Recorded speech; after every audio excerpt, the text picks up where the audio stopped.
ir com a questão da... Peraí, deixa eu apertar o botão.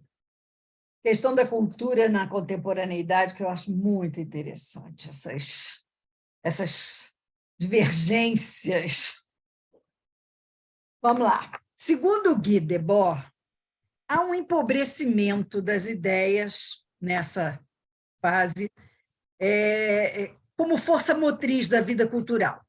Hoje nós vivemos uma primazia das imagens sobre as ideias. Claro que devido aos audiovisuais, cinema, teatro, TV, internet, né, mais importante de todas, que foram relegando os livros ao segundo plano.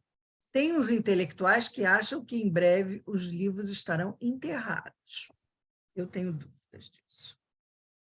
No cinema, por exemplo, os efeitos especiais passaram a ter um protagonismo que relega a segundo plano os temas, os diretores, os roteiros. Hoje em dia é possível se fazer verdadeiros milagres no campo da simulação e da fantasia visual. Tudo isso porque se propicia um menor esforço intelectual, a ausência de preocupações, angústias e, em última instância, pensamento, graças ao que chamam de banho de imagens, que, sem dúvida, capturam. Trata-se de um bombardeio brilhantíssimo de imagens que chamam a atenção, embora com sua natureza primária e passageira. A civilização do espetáculo é cruel. Os espectadores não têm memória. Por isso, também, não têm remorsos, nem verdadeira consciência. Vivem presos à novidade, não importa qual, contanto que ela seja nova. No âmbito do sexo, nossa época passou por transformações notáveis, graças à progressiva liberalização dos antigos preconceitos e tabus de caráter religioso que mantinham a vida sexual dentro de uma série de proibições. Houve aceitação das uniões livres, a redução da discriminação machista contra mulheres, gays e outras minorias sexuais, e, aos poucos, vão sendo integradas à sociedade. Também, em contrapartida dessa emancipação sexual, houve a banalização do ato sexual, que, para muitos, sobretudo nas novas gerações, se converteu em esporte, passatempo, numa atividade compartilhada, que não tem mais importância que uma ginástica, uma dança, um futebol, às vezes até menos. O erotismo vem desaparecendo tanto quanto a crítica e a alta cultura. Por quê? Porque o erotismo, que transforma o ato sexual numa obra de arte, num ritual, e a literatura, as artes plásticas, a música e uma refinada sensibilidade impregnam de imagens de elevado virtuosismo estético, é a própria negação desse sexo fácil, promíscuo, no qual se desembocou, paradoxalmente, a liberdade conquistada pelas novas gerações. No momento que ele é vulgarizado, degrada-se, produz pornografia, barateamento insolente e canalha daquele erotismo que, no passado, irrigou uma corrente riquíssima nas obras da literatura e nas artes plásticas. Cultura. A noção de cultura teve diversos significados e matizes ao longo da história. Durante muitos séculos, foi um conceito inseparável da religião e do conhecimento teológico. Na Grécia, foi marcada pela filosofia, em Roma, pelo direito, no Renascimento, impregnado pela literatura e as artes. Mais recentes, com o Iluminismo, foram a ciência e as grandes descobertas científicas que deram o rumo principal à ideia de cultura. Até nossa época, cultura sempre significou uma soma de fatores e disciplinas que, segundo amplo consenso social, a constituíam e eram por ela implicados, ou seja, reivindicação de um patrimônio de ideias, valores e obras de arte, de conhecimentos históricos, religiosos, filosóficos e científicos em constante evolução, fomento da exploração de novas formas artísticas e literárias e da investigação em todos os campos do saber. A cultura sempre estabeleceu categorias sociais entre as pessoas que a cultivavam, a enriqueciam com contribuições diversas e a faziam progredir. E, do outro lado, pessoas que não queriam saber dela, que a desprezavam, ignoravam, ou então eram dela excluídas por razões sociais e econômicas. Em todas as épocas históricas até agora, sempre houve pessoas cultas e incultas, e pessoas intermediárias. E essa classificação era bastante clara para o mundo inteiro, porque, para todos, vigorava mais ou menos um mesmo sistema de valores, critérios culturais e maneiras de pensar, julgar e comportar-se. Em nosso tempo, tudo isso mudou. A noção de cultura ampliou-se tanto que, embora ninguém se atreva a reconhecer explicitamente, desvaneceu-se. Transformou-se num fantasma inapreensível de massas, metafórico. Por quê? Porque ninguém será culto se todos acreditarem que o são, ou se o conteúdo do que chamamos de cultura tiver sido degradado de tal modo que todos possam justificadamente acreditar que são cultos. O sinal mais remoto desse processo de progressivo empastelamento e confusão daquilo que uma cultura representa foi dado pelos antropólogos, inspirados com a melhor boa-fé do mundo, pela vontade de respeitar e compreender as sociedades primitivas por eles estudadas. Estabeleceram que cultura é a soma de crenças, conhecimentos, linguagens, costumes, indumentária, usos, sistemas de parentesco. Em resumo, tudo o que um povo diz, faz, teme ou adora. No entanto, elas não se equivalem só pelo simples fato de existirem. Merecem consideração? Sim, já que em todas as culturas há contribuições positivas para a civilização. Mas essa correção política que a gente vive hoje, a gente vive numa sociedade do politicamente correto, né? Acabou por nos convencer de que é arrogante, dogmático, colonialista e até racista falar de culturas superiores e inferiores e até de culturas modernas e primitivas. Proibido. Nessa concepção angelical, todas as culturas, de seu modo e em suas circunstâncias, são iguais, constituem expressões equivalentes da diversidade humana. Há o que podemos chamar de uma cultura popular, que seria um contraponto à cultura oficial e aristocrática, que se conservaria nos salões, palácios, conventos, bibliotecas, enquanto a popular nasceria e viveria na rua, nas tabernas, nas festas, no carnaval. E aí veio um exemplo que eu achei muito interessante, que ele diz que no mundo saxão, eles chamavam de highbrow culture, né? Highbrow, sobrancelha levantada, e lowbrow culture. E aí eu fui ver o que ele chamava de highbrow e lowbrow, e aí ele diz que highbrow seria quem lia T.S. Eliot e Joyce, e lowbrow seriam os poemas de Whitman ou romances de Hemingway. Eu achei de uma sofisticação só, tanto uma quanto outra. Aos poucos, foi ocorrendo algo mais radical.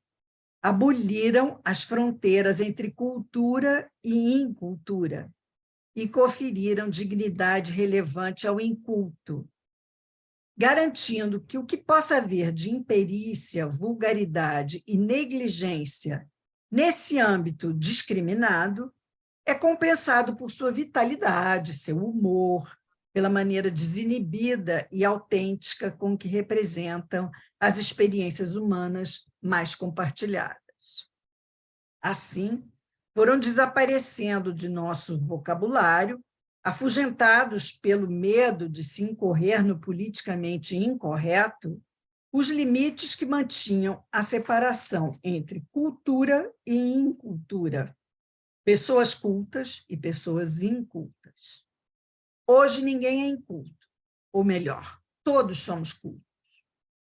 Na mídia, há inúmeras referências à quantidade de manifestações dessa cultura universal, de que somos todos possuidores, como, por exemplo, cultura da pedofilia, cultura da maconha, cultura punk, cultura da estética nazista e coisas do gênero. Agora, somos todos cultos de alguma maneira, e embora nunca tenhamos lido um livro, nunca tenhamos ido a uma exposição, assistido a um concerto, adquirido algumas noções básicas dos conhecimentos humanísticos, científicos e tecnológicos do mundo em que vivemos. Queríamos acabar com as elites, que nos repugnavam moralmente pelo tom privilegiado, depreciativo e discriminatório com que seu simples nome ressoava perante nossas ideias igualitárias. Ao longo do tempo, a partir de diferentes trincheiras, fomos contestando e desmontando esse corpo exclusivo de pedantes que se acreditavam superiores e achavam que monopolizavam o saber, os valores morais, a elegância intelectual e o bom gosto. O que conseguimos foi um remédio pior que a doença: viver na confusão de um mundo onde, paradoxalmente, como já não há maneira de saber o que é cultura, tudo é cultura e nada é cultura. No entanto, é inegável que nunca na história houve acúmulo tão grande de descobertas científicas, realizações tecnológicas, nunca foram publicados tantos livros, nunca houve tantos museus antigos e modernos. Como se pode falar de um mundo sem cultura numa época em que as naves espaciais construídas pelos homens chegaram onde chegaram, e a percentagem de analfabetos é a mais baixa de toda a história humana? Todo esse progresso é indubitável, mas não é obra de pessoas cultas, e sim de especialistas. E há uma distância entre cultura e especialização. Por outro lado, embora haja um número muito maior de alfabetizados do que no passado, esse é um aspecto quantitativo. E a cultura não tem muito a ver com quantidade, e sim com qualidade. Podemos ver que há armas de destruição em massa construídas que poderíamos extinguir várias vezes o planeta em que vivemos e contaminar de morte os espaços adjacentes. Trata-se de uma façanha científica e tecnológica. Ao mesmo tempo, uma manifestação de barbárie sem fim, ou seja, um feito eminentemente anticultural, se acreditarmos, como T.S. Eliot, que cultura fosse tudo o que faz da vida algo digno de ser vivido. Cultura seria algo que mantinha viva a comunicação entre os povos muito diferentes que, com o avanço dos conhecimentos, eram obrigados a se especializar, ou seja, a ir se distanciando uns dos outros e deixando de comunicar-se. A cultura servia para os humanos se orientar no mundo dos conhecimentos, sem perder a direção, percebendo suas prioridades, estabelecendo hierarquias e preferências no campo do saber e dos valores estéticos. Na era da derrubada da cultura, as hierarquias desaparecem numa mistura amorfa e que iguala as inumeráveis formas de vida batizadas de cultura, onde as ciências e técnicas se justificam e equivalem, e não há modo algum de discernir com um mínimo de objetividade o que é belo em arte e o que não é. Até mesmo falar desse modo já se mostra obsoleto, pois a própria noção de beleza está tão desacreditada quanto a clássica ideia de cultura. Uhum. Com essa preocupação de se ser especialista, não se dá conta que ele vai mais longe em seu campo, mas muitas vezes não sabe o que ocorre ao seu redor e não perde tempo averiguando os estragos que seus êxitos poderiam causar em outros âmbitos da existência alheios ao seu. Muitas vezes, trata-se de uma pessoa inculta, porque seus conhecimentos, ao invés de conectá-lo com os outros, o isolam numa especialidade que é apenas uma célula pequena do vasto campo do saber. Bom, acho que hoje já tem pano para manga aí. Uhum.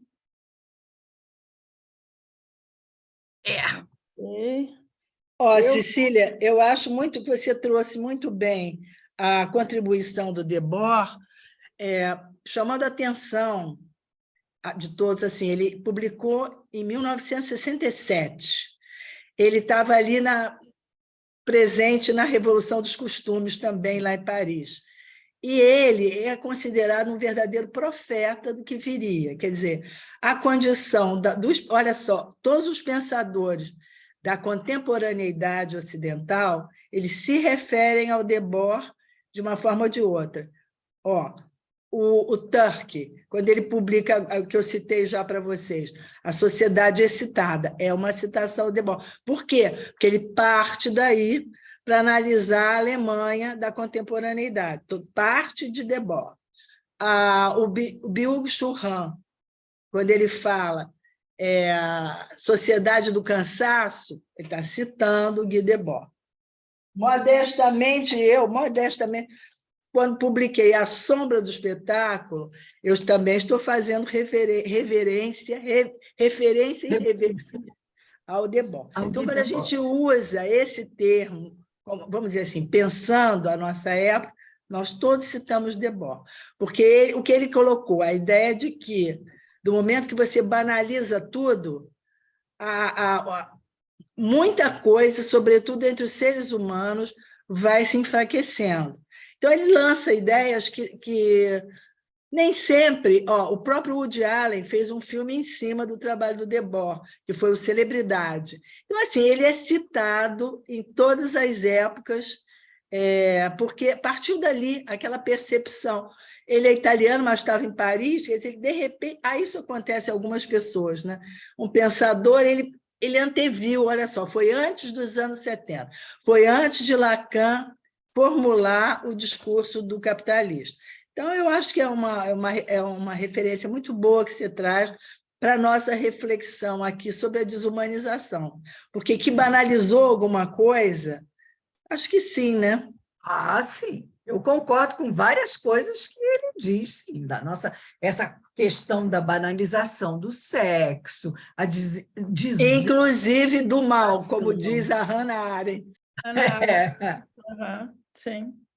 Acho que essa massificação, não quero tirar essa questão dos especialistas que nos trazem coisas maravilhosas, mas se você, por exemplo, começar a questionar, por exemplo, eu volta e meia eu pergunto para os meus pacientes, você lê?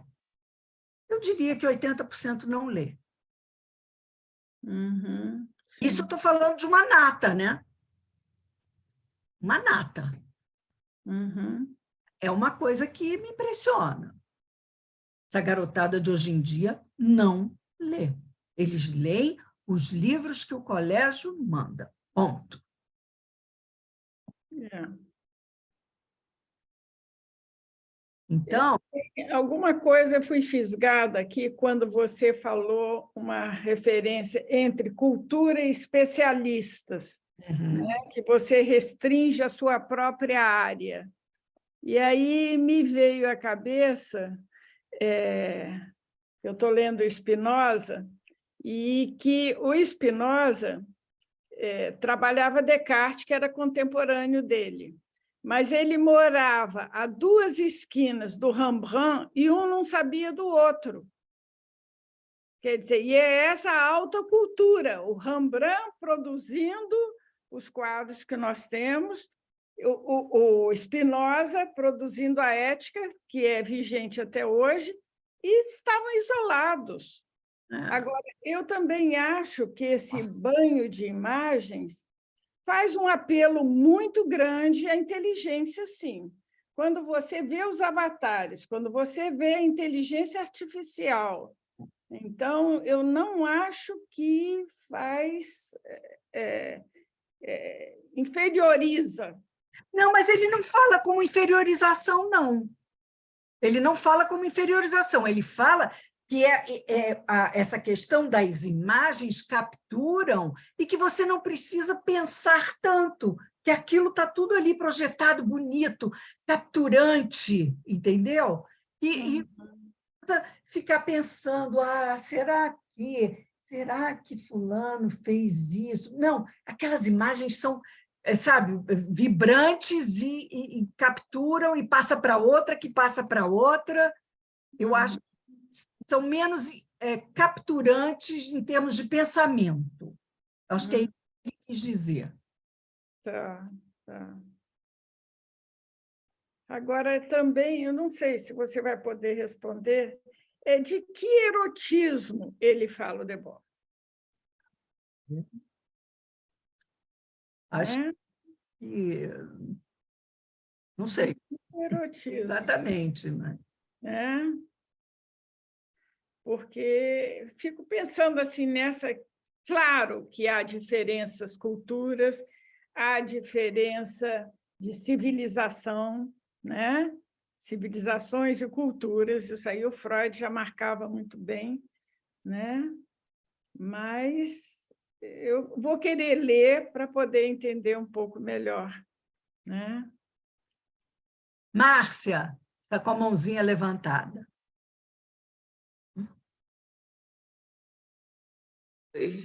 Pronto, agora. Então, muito legal isso que você trouxe. Eu fiquei fisgada por uma frase que você falou.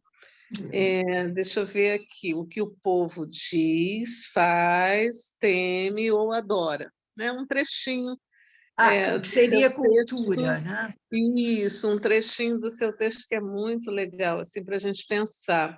E aí eu pensei nessa frase, eu destaquei aqui, justamente para a gente pensar, né, nessa questão que temos hoje em dia da velocidade, da agilidade, né, essa rapidez que vai fragmentando também as informações. Na verdade, a gente tem pedacinhos, né, de informações, a gente lida com os fragmentos, né?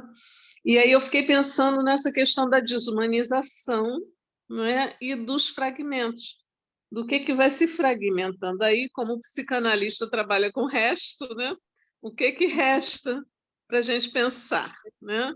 Aí eu quis trazer essa questão aqui para a gente, e uma outra coisa que me acossou aqui foi em relação à sua provocação, que foi bem bacana, né? Os livros vão ser enterrados, né? Como é que é isso, né? E aí a gente pensar na letra, né? Que é um conceito caro para a gente, na escrita, né? Como é que a gente vai poder articular essa questão nesse viés da desumanização? O que pode, né, se colocar aí como algo virulento, né? Da psicanálise ir atrás mesmo desse sujeito desejante, né? Que está aí. A gente talvez tenha que tirar os escombros, a fragmentação, a velocidade, mas o desejo está aí, né? Sem dúvida, Enfim, ainda bem, né? maravilhoso, muito legal. Muito São umas Ainda bem. questões que me ocorreram aqui.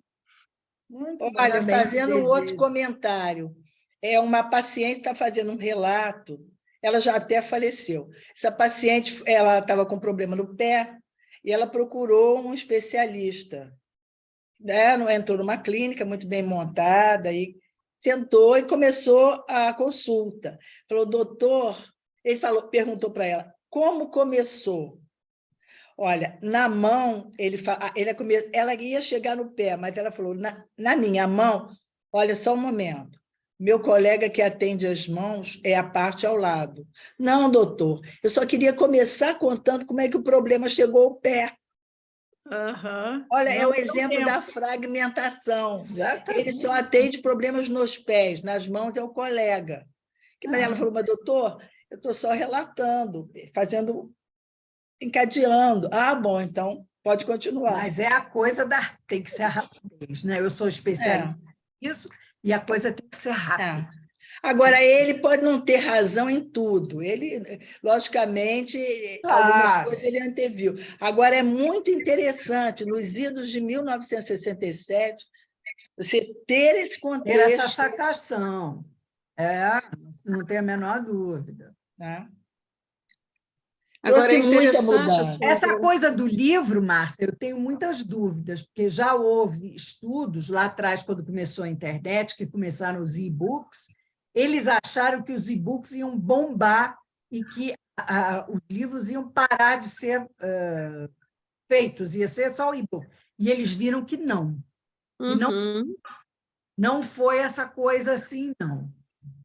Pois livro, é a ver essa questão. Agora, uma coisa muito mais. mas uma coisa que a gente pode tentar registrar no que ele disse é assim: a gente não sabe quando vai acabar, e não quer dizer que exista sempre um grupo lendo, porque sempre existe. As aulas de literatura são muito concorridas, são várias online, tem muita aula de filosofia, tem muita aula de literatura, excelentes professores, você sabendo escolher, excelentes. Bem. Entendeu? Então, isso não quer. O que ele está falando é assim, do avanço do capitalismo com essa banalização. Quer dizer, como tendência principal. Não quer dizer que não exista vegano, alimentação natural, leitura, tudo isso existe, mas não é da rua principal, são dos afluentes do rio. Me parece que é algo assim. Ia falar, Emília? Pode falar. Luiz, tem que tirar o... Não posso falar? Queria dar só uma contribuição, já que vocês estão nessa questão dos espetáculos e das sociedades, etc. Eu recomendaria esse livro aqui. Qual? A Sociedade de Corte. De Corte? Não, de Corte. Sociedade de Cortes, do Norbert Elias. Luís XIV. Né? Ele faz todo um estudo sobre a história de como é que se vivia numa sociedade de corte, que não tem muita diferença das sociedades do espetáculo atuais. Né? A sociedade de corte é uma coisa interessantíssima. Eu não vou entrar aqui no mérito, porque o assunto não é esse. Talvez até estou pensando em fazer depois um contraponto aí, acho legal. Tem como o rei, como Luís XIV foi fabricado, como é que ele lidava num assunto que eu, curiosamente, até conheço um pouco, que a Sandra até sabe, Nicolas Fouquet, né, que era superintendente de finanças de Luís XIV, né, que foi preso por D'Artagnan, o mosqueteiro, mas não tem nada a ver com Alexandre Dumas, né? Mas a sociedade de corte, a fabricação do rei, não tem nada diferente desses espetáculos, dessas coisas todas, porque a corte era um verdadeiro espetáculo. Né? Então, é muito interessante ver essa coisa como se assemelha... Era alta cultura, alta cultura. Né? A alta cultura aí estava. O cinema mostra um pouco, né, dessa... Molière estava no meio disso aí, Espetacularização. né? Molière fez a apresentação na festa que Fouquet deu para Luís XIV, né? Então, só Ninguém para... era mais espetaculoso que Luís XV. Bom, esse também, né? Sol. Mas mais espetaculoso que Luís XV eram as senhoras dele também, com Luís XIV também, né? Le Consoleil. Mas é isso aí. Uma coisa interessante também, o espetáculo naquela altura ali que o Luiz Alberto está falando, era nobreza, né? Para o público, para não é? A A burguesia. alta aristocracia. A alta aristocracia era o grande Para espetáculo. Happy Few, né? Para Happy Few. Quando ela se tornou principal, nós deixamos de apreciar a nobreza de uma certa maneira, mas aí nós criamos as nossas próprias celebridades. Então, celebridade é quem tem mais like no Instagram, para dar aula em certos lugares, a pessoa tem que apresentar no currículo o número de seguidores que tem. Não acredito. Sim. Não acredito, Sandra. Sim. Estou dizendo a você. Então, assim, e nós criamos as nossas celebridades com o aparecimento das figuras televisivas. As pessoas que aparecem na novela das 9, por exemplo, eu ouvi dizer que quem é o escolhido, o herói da novela das 9, é para se tornar pipeline, para se tornar grande. E aí começa a modernidade criou um outro tipo de palco. Criou outro tipo de palco. E outra coisa, a vida íntima entrou devassada. Por exemplo, nos apartamentos existia um cômodo chamado sala íntima, que era para a família assistir televisão. Hoje em dia, não. E desapareceu da arquitetura. Por quê? Porque tudo seu, até seu banheiro particular, um banheiro com hidromassagem, você tomando um vinho, você se abraçando com o seu namorado, isso aí gera uma quantidade impressionante de... Mas, Sandra, vamos pensar um pouco. Você entende mais ou menos aí da turma. Já pensou o que era o petit lever do Luís XIV? Um monte de gente, ele vai acordar um monte de gente, olha o pinico dele, urinou, na noite de casamento, levanta, exatamente. Não sei o quê. Depois vinha o grande lever. Que intimidade maior do que essa? Só para você Outra ter uma coisa, ideia, eu vou contar. Peraí, deixa eu contar uma melhor ainda. Luís XIV, para transar antes, né, com um amante, o criado de quarto dele transava antes com ela, para ver se ela era adequada ao rei. Que intimidade mais solta do que Luiz essa. Alberto, complementando, a Maria Antonieta, quando casou, as damas da corte cercaram o leito para ver se havia registros da noite de amor. Ficaram esperando sentados. Mas ficaram ali. Agora, repara... Só que tem que ela já era uma moça rodada na vida, até experimentou ela antes o valete. Mas, gente, não tinha like, né? Não tinha Exatamente. Like. E outra coisa também, Cláudia, não tinha. E agora, por exemplo, na situação atual, as coisas mais íntimas, você leva uma câmera. Quer dizer, houve uma modificação no conceito de intimidade. Sim, mas a intimidade não existe nesse momento, né? O que existe é uma exibição aí, né? Dessa exibição da intimidade. Exibição da intimidade. Exatamente. Porque até o nome seguidores já é uma coisa persecutória, né? Parece que são perseguidores, né? Onde ali você vai poder ir a fundo nessa visão do outro, né? Como algo. Mas aplaude-se, esse mar de seguidores são aplaudidos, né? Cecília, tem uma pessoa perguntando aqui pelo chat. Não. Ela colocou o exemplo. BBB, que é uma coisa de uma explosão no mundo inteiro, ficar olhando as pessoas. Sim, e produz maior audiência se as pessoas estiverem com a intimidade devassada. Tanto que ela fica 24 por 24. De louco aquilo. De louco. Quando os reis iam tomar banho, a corte era convidada para assistir. Até porque era pouco, né? O Big Brother. Né? Então... E era raro, né? Esse banho era Era raro. Banho era Quando raro, acontecia, exatamente. a Era corte era pouco banho, né? convidada. Era muito raro esse banho. Esse Verdade. banho era... Tinha que todo mundo ver mesmo o espetáculo. Claro. Madame de Pompadour Luís XV se encantou por ela porque simplesmente ela estava lá na fila que ficava vendo o rei comer. Né? Ele ficava almoçando ali e a corte toda passando para ver ele almoçando. Aí ela chegou maravilhosa, linda, ele olhou para ela, ele olhou para ela, toda a corte olha para ela também. Porque quando ele escolhe uma, realmente é fantástico. Mas depois tem esse procedimento todo. O valet de chambre vai lá para examinar, olha, majestade, ela faz assim, assado, tá bom, vamos. Eu imagino isso hoje. Mas era assim. Aí é a história do poeta. Mudou o Natal ou mudei eu, né? Pois é. Eu tinha 14 anos quando eu fui a Paris com os meus avós. E aí, em Versailles, meu avô era muito culto. Estamos passeando em Versailles, ele virou para mim: filha, você está encantada que isso aqui é uma beleza.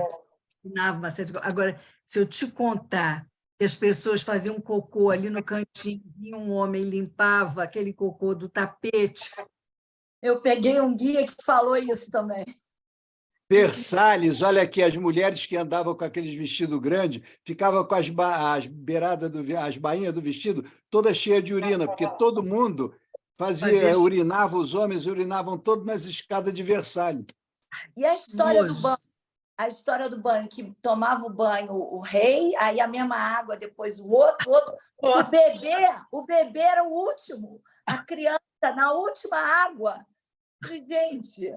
Que devia morrer de bebê, era uma coisa de louco, né? Mas olha aqui, tomava banho de vez em quando, tinha que estar muito sujo para tomar banho, porque não tinha nada de banho toda hora, não. Não. Deus me livre. Mas isso é a sociedade de corte, é parecida com essa nossa aí. Só que ninguém mostra essa parte, né? Mas tem sempre uns para levantar essas questões. Né? Assim, está falando de Versalhes. O Jardim de Versalhes, todos vocês conhecem, foi feita pelo Lenôtre, que quem fez lá a casa do Nicolas Fouquet. O Vaux-le-Vicomte, o Jardim, é feito pelo mesmo homem, pelo Lenôtre, que fez Versalhes. E, na verdade, Nicolas Fouquet ficou atritado com Luís XIV por causa de mulher, por causa de Louise de Lavalière. Mas tudo é fofoca real. Os jardins eram cheios de laranjais para tirar o cheiro, o mau cheiro do palácio, porque a laranjeira exala. Palácio fedia, que era uma coisa. Essa é uma coisa horrorosa. Então, Luiz, a gente pode falar que era fofoca real, né? Hoje a gente já não encontra mais uma fofoca real, né? Tem o comentarista da corte, uma vez a Teresa Nazar até me pediu, o Duque de Saint-Simon, entendeu? Até dei para ela um livro sobre daquela época, das fofocas da época do Saint-Simon. Mas isso que hoje dos professores que têm mais likes, nossa, isso é inacreditável. Inacreditável. Estou que nem os políticos. Os políticos agora tweetam, fazem não sei o quê, né? Eles têm que ter likes. Ministros. Né? Gente, isso é engajamento. O que é? A palavra é engajamento. Exatamente. Louco. Agora, ontem, o Luiz estava falando, ontem não, na aula dele lá do curso de introdução, ele falou um pouco sobre essa questão da psicanálise, né? E a gente pode trazer isso para o mundo atual, também contemporâneo, né? Essa questão da psicanálise banalizada, né? Como é importante a gente também traçar essa questão aqui para a gente pensar os um pouco nisso, cursinhos, né? Que exatamente. Para você se tornar psicanalista. E aí é psicanalista com adjetivos, né? Sim, exatamente. Psicanalista do... Putz! Agora é melhor o cara dizer que é médico ou psicólogo, porque aí sabe que ele fez alguma graduação, porque psicanalista estava lá no anúncio, porque eu li, não precisa nem de graduação. Que beleza, hein? Uau! Não precisa nem de graduação. Ninguém me contou, eu vi o anúncio. Essa é a banalização máxima da nossa... Vocês vão ter que cobrar 50 pratas e ainda dar desconto para 30. Vamos segurar isso aí, não podemos, né? Vamos lá, gente. Tá bom, né? Tá bom. Isso aqui é bom, esse nosso grupo, porque pode se falar de tudo. De tudo. Exatamente. A gente pode continuar e falando, porque é muito importante isso também, né? Trazer essa leveza. O que foi, Emília? Não, foi muito bom, brigadíssimo. Foi muito bom. Cultura. Ninguém quer falar mais alguma coisa? Alguém quer falar alguma coisa? Se alguém quiser se manifestar, estamos aqui. O principal do nosso grupo é, como eu dizia lá para a Sandra, no nosso grupo da literatura, o mais importante é a gente se divertir. Claro. Hoje foi divertido. Exatamente. Agora, já que estamos no grupo de desumanização, eu li um artigo que achei interessante no Estado de São Paulo, que esqueci o nome dele, acho que é José Vicente. E aí ele falando que a desumanização não é só do branco com o negro, que o branco também é desumano, sofre, quer dizer, eu não sei se eu me explico bem, eu vou pegar esse artigo e depois trazer para vocês, porque sempre quando falo em desumanização, é a desumanização do negro. Mas no exercício da desumanização sobre o negro, ele, branco, também é desumano. Mas aí você tem que se lembrar do Primo Levi, quando ele escreveu É Isso, um Homem?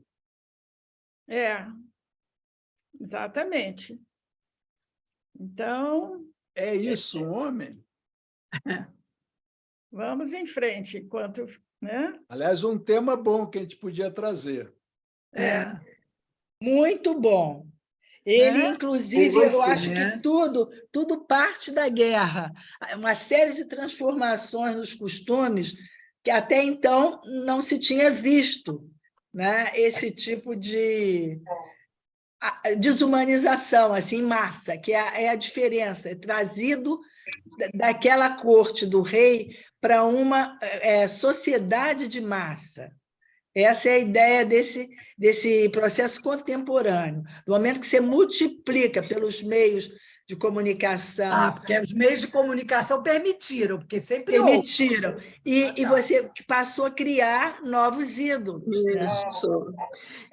Eu levantei a mão porque eu queria comentar com isso que você falou, Sandra, porque aí você traz esse significante da morte, né? E o que morre aí nessa história?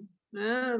É nessa mudança de paradigma, enfim, né? Nisso que estamos vivendo. Acho que é interessante a gente pensar também o que tem a ver esse morrer aí, né? A gente... muito bem descrito pela Marguerite Duras.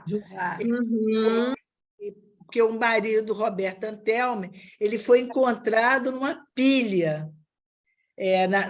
Não tinha morrido na pilha, mas praticamente. Então, ele conseguiu ser salvo. E ele veio para Paris. As condições... É impossível, porque ele sobreviveu à pilha. Foi uma situação ali. Mas eu acho que a guerra já traz a semente da massa, da coisa se massificando, porque eram máquinas de matar, né? Sim. Maior número possível. Aliás, tão bonitinho essa série Transatlântico, né? Que trata...